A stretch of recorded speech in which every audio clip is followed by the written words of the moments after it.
Hello, beautiful people. Listen, every year we set goals. We have vision boards for some of us. We have digital planners, physical planners. Listen, I have planners myself, and I have journals, notebooks everywhere, and I'm definitely going to use them. I have about 4 main planners. Well, it's really 5 if you add my reading journal, but I have 3 main planners, 2 reading journals, so 5 things that I'm using. But let this year be the year that we actually execute what we plan to do, the goals we set. And if you haven't watched my TBR video, I have 25 books to read in 2025. That's on my TBR, and so that's my minimum goal is to read 25 books, and I have a lot of those already pre-laid out. So go watch the video so you can see what I'm reading. But each book that I read, I'm going to kind of give you an idea of what that book is about as I read them, and then give you an overall review once I finish them. And each month I'll let you know how many books I read, that sort of thing, because I love keeping up with that. I'm starting the year off literally today. This morning I started reading The 12-Week Year. This is by Brian P. Moran and Michael Lennington. And you know, I went into this on that video a little bit more on the 25 books in 2025, but you know, I'm about 4 chapters in already, and I wanted to just give you a little bit highlight of this book. Now, this book is not a new book. This book has been out for a while, and let me see, the copyright date was about 2013 when it came out. So I've seen many people who have done reviews on this book. Even I've seen just recently, just today, someone else is reading this book today or this month. And so it's a rather popular book in the personal development, self-help, productivity genre areas, right? And so listen, this book, it starts out, it's a pretty good book. You're gonna have some good nuggets from so far from what I read. 4 chapters in, this book is split up into 2 different parts, and also have my notes. So this is what I'm taking notes in for each book that I read and just any topic that I study on. But the first part is things you think you know. Now, you know, anytime you come across self-help books, productivity, personal development, you want to think about a lot of the books, the main points, which I said in another video, you can get early on. You can get the overall gist of the book, what the book is going to be out, the overall point. And what I'm getting so far, the overall point in this book is execution, right? And it does a good job of highlighting or reiterating. And it lets you know in the introduction, which is chapter 1, it lets you know that a lot of what you're going to read or it's going to mention in this book is things you've heard before, right? But this book claims that it will give you, part 1, it will help you understand the process of executing, the process of getting more done in 12 weeks than you do in a whole year, or quicker than you do in a whole year. It highlights that on part 2, it's going to show you basically or outline how to make your goals happen, how to execute. And so that's what I get from this book. It does kind of repeats itself a little bit. So from the beginning of the chapter, you're going to get some nuggets, and then it's going to kind of give you an example, and it continues to highlight. It's going to tell you over and over that, hey, the 12-week year is written for this purpose. The 12-week year provides this, you know, so it continues to state itself in the book and tells you what it's going to do. It hasn't quite, in the 4th chapter, it hasn't gotten to that yet, but you're getting to the point of, oh, it's kind of opening your eyes or reopening for those, because it's a lot of the opening information isn't things I haven't heard before. It talks about, let's see, and as you see, I have some tabs because I don't want to highlight, and this is a brand new book, which all my books this year are brand new. And so I don't necessarily want to highlight or write in it. So I'm using tabs this year so that way I can remove the tabs if I'm going to give it to my children, who they're all in double digits now, teenagers, mid-age. So, you know, or if I'm going to give it to somebody else to read and they just want to do their own notes or whatever, you know, but it just gives me that flexibility, right? To still have it outlined. But okay, for page 2, for example, knowledge, it says knowledge alone benefits no one unless the person acquiring it does something with it. Now, I know you've heard it before. We heard knowledge is power. It's great to obtain, digest as much. All right, I had to pause right quick, even though you're not going to feel the pause or the length, but ran out of space. So we got some space now. So let's get back to it. But it's, you know, it's like I said, or like I was saying, it's going to give you information that you know about, right? We know that, hey, the more you read, the more you learn, the new concepts, new ideas, new vocabulary you're going to run into. But what good is it that you get all this knowledge, or you start to learn, or you should be getting knowledge? For those of you not, come on, what are you doing? Let's learn, let's grow, let's lead. Okay. But it does nothing if you just sit on a wealth of knowledge and not do anything with it, right? So it says not only should you be acquiring knowledge, you should be using it. All right. And let's see here. And on page 3, as you see this tab I have here, execution is the single greatest market differentiator, right? So in the introduction, it does a good job of highlighting that the companies that are successful, or the people who are successful, they are successful not because necessarily they have a natural talent, their natural born talent. And again, with this natural born, listen to me. I've been a performer. I've been an athlete. I've competed, dance, gymnastics. I played basketball, you know, done all the things. And what I found is athletes, a lot of good athletes, were not good or great because we're naturally born with something. No, we're good or great because we work hard to be able to execute well, right? We train daily.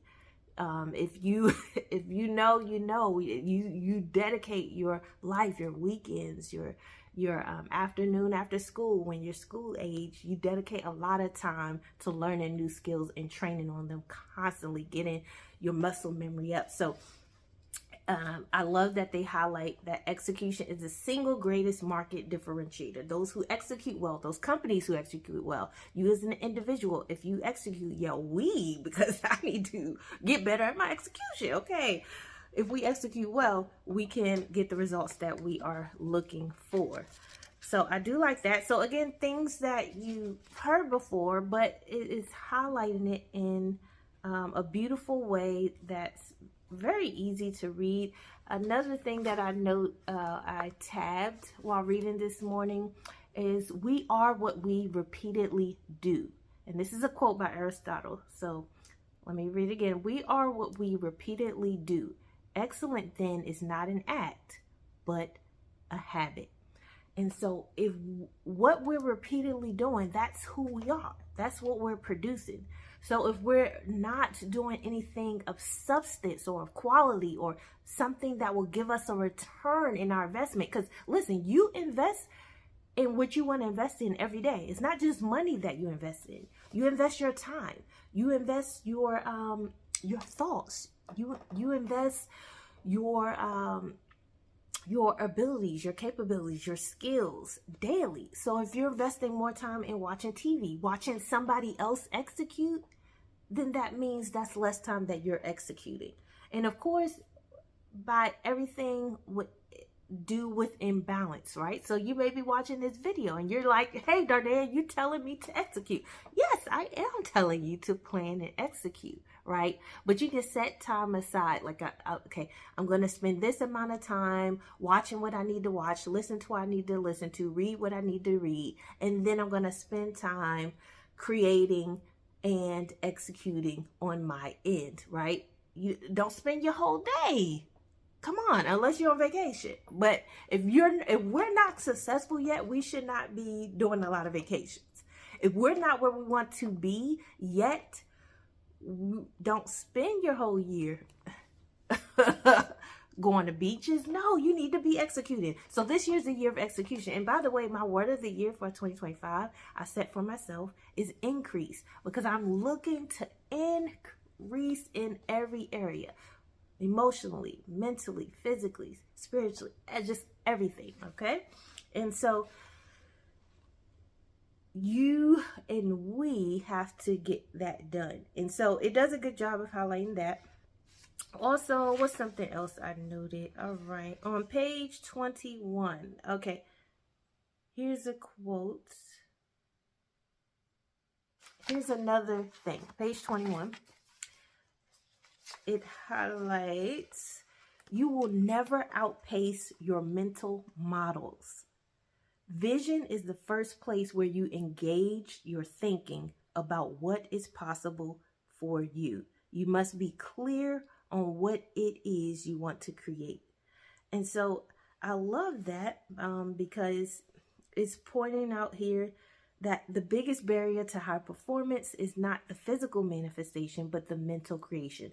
And again, we may have heard at one point, I've heard at one point, similar to, hey, it's not just what you do physically or what you're doing, you need to get your mental space right. So what I'm working on this year, and you can work on, let me know in the comments if you're working on it too, is my positive self-talk, right? When I'm very self-critical, and so sometimes me being self-critical, it keeps me from doing certain things, right? So I may not make a video of my hair not right or my nails not done. You see my nails not done, and I'm like, no, we're gonna get it done. Any excuse will do, as my husband would say. He's very much, my husband is very much on executing well, getting things done, and at the maximum amount for the maximum amount of time, and he does it very well. And so any excuse will do. Whatever excuse we will give ourselves to not do something, we will take it. If someone else gives an excuse, well, you do a lot for yourself, go ahead and slow down. No, ma'am. Understand and be able to highlight this year, oh, that's an excuse. I can't get it done, or I can't make time, or I can sleep. I can, if I feel I'm not rested, I can go to bed an hour early or 30 minutes early so I can get up a little bit ahead of time. Whatever it is, right? So we want to not feed into our excuses. Something else that I do love about how this book is starting out, it does mention neuroplasticity. It talks about two parts of the brain, the PFC, the prefrontal cortex, and the amygdala, I want to say, amygdala. Look up how to say the word. But my husband and I, we talked about neuroplasticity last year in our Sunday sessions that we do on his channel. And it's such an interesting topic. So if you haven't heard of neuroplasticity, go and look it up. But it highlights it in this book in the very first 4 chapters. And it talks about how we have a part of our brain that responds to uncertainty and risk in a certain way, in a negative way, right? And so it's going to slow us down or keep us back. And then there's another part of our brain, which is the PFC, the prefrontal cortex, which will have us to respond to things in a positive way. It's like the counterbalance to the other side of the brain. And it does mention that researchers and scientists in the past thought, hey, our brain, our neurons, it doesn't change once we get an adult, our brains stay the same, and that's not the case. Our brains, we can train our brains. Listen, you can train your brain. You can train yourself. You can change the way you think. You can, and it doesn't necessarily have to be a change. It's an adjustment. Adjust how you're thinking, adjust what you're doing, adjust how you're viewing your life. What do you want to do? Where you want to get to? What legacy you want to live and lead and respond to? What do you want to show your children? What do you want to leave your children? And that's another thing. This is just a tangent. We hear that, hey, you can't take nice things with you. You can't take money with you. We can't take your houses with you, all clothes, whatever, when you pass. But listen, The point is not to take, hey, grab all the things so you can take it to the next life. The point is for you to leave something for your children. Don't leave this world the same way you got into this world. We should be making an impact, and you can set the foundation for your children to have a better life, and your grandchildren. If not for your children, if it's too late, if your children are already adults, hey, work harder for your grandchildren. The goal should be long term, the next generation. How are my grandchildren going to live into this life? Are they going to have the same struggles? Should they have the same struggles we have? No. And so those are some things to think about. But getting back to neuroplasticity,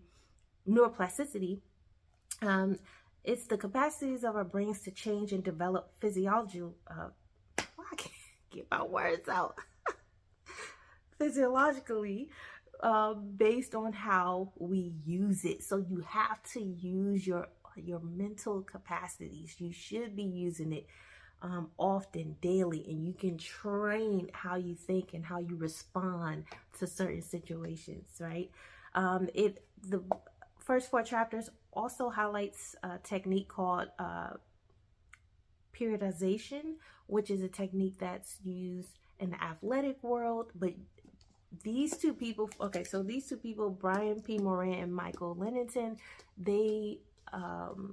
Michael is a VP of the execution company, and Brian also has held corporate leaderships with Pepsi, UPS, and so forth, and they help companies and individuals execute, and they use their 12-week year model, and they talk about the periodization, using that skill, that technique. And that's basically tackling a skill, one specific skill or discipline, or a couple at a time for a period of time, usually between 4 and 6 weeks, and evaluate it, master that, and move on to another skill or discipline. And so that's something you can think about, something that you can do.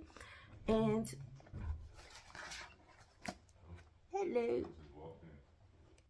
Okay, so my husband walked in, but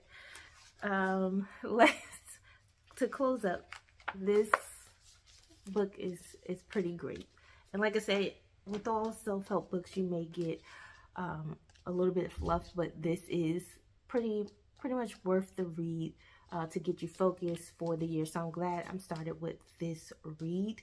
And it seems like it's about to get into, which I'm going to read some more today as the day go on. But it seems like it's going to get into, or it's getting into, hey, instead of thinking about what they call annualization or annualized thinking, like, hey, I'm going to get this done in 12 months, or these are my yearly goals. In this book, it is suggested to break it down into 12-week goals, 12-week micro wins, 12-week points, if you will, and have your 12 weeks, which is 4 quarters essentially, but every 12 weeks you're looking to reevaluate, reach your goals instead of waiting a whole year. So that helps you to avoid procrastination or putting things off. So for instance, if you don't meet a goal, let's say a reading goal, very simple, in the month of January, you'll be like, well, it's still 11 more months, I still have time to do it. Or if you're running a business, have a business goal, and so forth and so forth.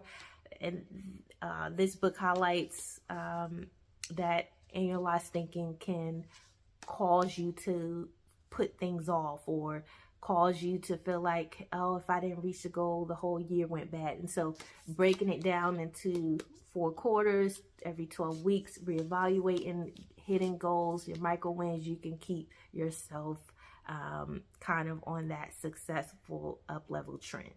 All right, so that's what I have so far on the 12-week year. I hope you enjoyed this video. If you did, please go ahead and give it a thumbs up. Go ahead and comment what you're reading. If you're planning to read anything this year, what you're doing, how you started your year. Happy New Year, and let's make it a great one. And in the meantime, until between time, always remember to keep thriving. Just be